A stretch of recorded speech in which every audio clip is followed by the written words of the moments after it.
How are you feeling? Good? I'm feeling good. Yeah, very excited to be here. Okay. What's new this year on the personal DJ front from you? What is new this year? This year was the third year I did a tour in the States called Blood, Sweat, and Bass, which is a tour that I do with this guy Downlink, who's a producer and a DJ from Canada. It was like 47 shows, I think, this year over the course of like 3.5 months. So I just got off of that tour a few months ago, which is fun, long. This summer it's been pretty mellow. I've done some festivals here and there, some shows. I'm on tour right now in Europe until tomorrow's my last show. It'll be my 7th show this little tour. Yeah, I've been working in the studio a little bit, taking it easy, I guess. I don't know, relaxing. I enjoy the summer, the beach, back in New York. What's going on with the Human Imprint?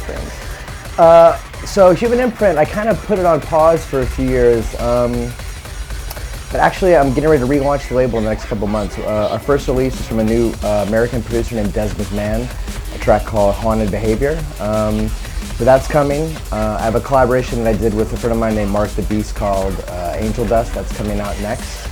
And then I have some new music coming out from some other US producers. There's one is by Raw T, another one is by this new guy Wraith. And then more music from myself, Mark the Beast, and Mayhem, a track called Stage Diver. It's like a rock, metal, kind of drum and bass thing. And then, yeah, I'm gonna start focusing more on doing more stuff with the label. I took a break for a few years. That's cool. Who are your favorite D&B DJs and other DJs aside from drum and bass? Do you have my favorite D&B DJs, not to sound cliche, but Andy C's kind of like the guy that I use. He's like the guy that I really respect his DJing. I kind of I look to him as my peer in DJing. He's really good, but there's plenty of other good DJs out there. There's, it's off the top of my head, like Upbeats are really awesome. My friend Justin Counter-Strike, I like his stuff. AK-1200 and Dara back in the States, my Planet of the Drums crew guys, they're good. There's a lot of DJs that I think are pretty good, especially in drum and bass. I feel like drum and bass has got more good DJs than other genres, especially nowadays in EDM where DJing's not really a thing. It's more just like standing on stage and playing music. So as far as other DJs outside of drum and bass, I like Z-Trip, who's a US hip-hop DJ. He's LL Cool J's tour DJ, he's a friend of mine. There's some older rave DJs in the States that I like, but nowadays I don't really rate a lot of DJs outside of drum and bass. I feel like a lot of people phone in. Oh, my friend Downlink that I tour with is a good DJ as well, but there are less DJs outside of D&B. Are you a fan of yourself? Am I a fan of myself? I think I'm pretty good. I mean, I hope I'm pretty good. I try hard. You are. I try very hard, so. What kind of music do you listen when you want to relax? Usually when I'm not DJing, I don't listen to electronic music at all. I listen to obscure indie rock. I really enjoy finding bands that no one knows and that are really mellow. So I like old shoegaze music like My Bloody Valentine and Slow Dive. There's newer bands I like this band called Real Estate. They kind of sound like a newer version of the Beach Boys, I guess, but a little bit cooler. Oh, that's cool. But I listen to a lot of really chill music at home. I like to keep drum and bass and dance music separate so that when I go out, it sounds exciting to me. Because I listen to that music all the time, I'd be bored of it probably. So I like to save the high intensity music for the weekends. How is the D&B scene in the US improving? It's hard to say.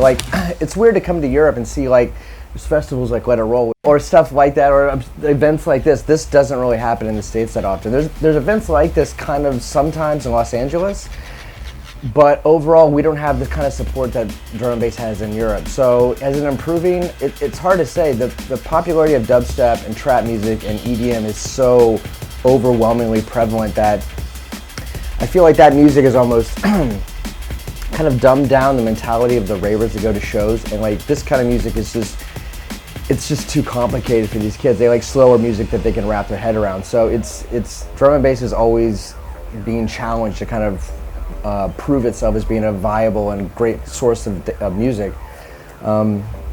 Is it improving? I can't really say it's improving that much, but it's maintaining, which is decent, I guess. It's good enough. But we're trying. Yeah. Have you ever thought about moving to Europe? No. Why?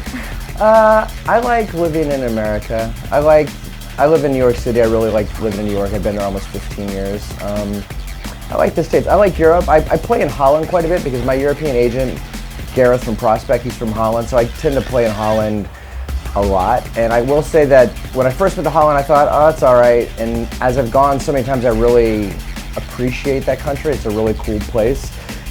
But even with some place like that where I'm familiar with it and I like the people, I just like living in the States. I don't know. There's nothing against Europe though. I like Europe. I just like living in the States. It's different. Yeah, I'm comfortable there. I like it. Yeah. Make a choice, food or music?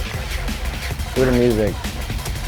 I mean, I actually will eventually do food, but only because at some point the kids won't want to hear an old DJ like me DJing, so I'm going to have to do something else. And definitely food is something that I get a lot of creative excitement and energy out of. And it's something that I can do when I'm old and it doesn't matter. And yeah, eventually it will be food. Right now I'm kind of split down the middle of it. Any final words of wisdom? Final words of wisdom. Don't be an asshole and practice. Thank you very much. Thank you.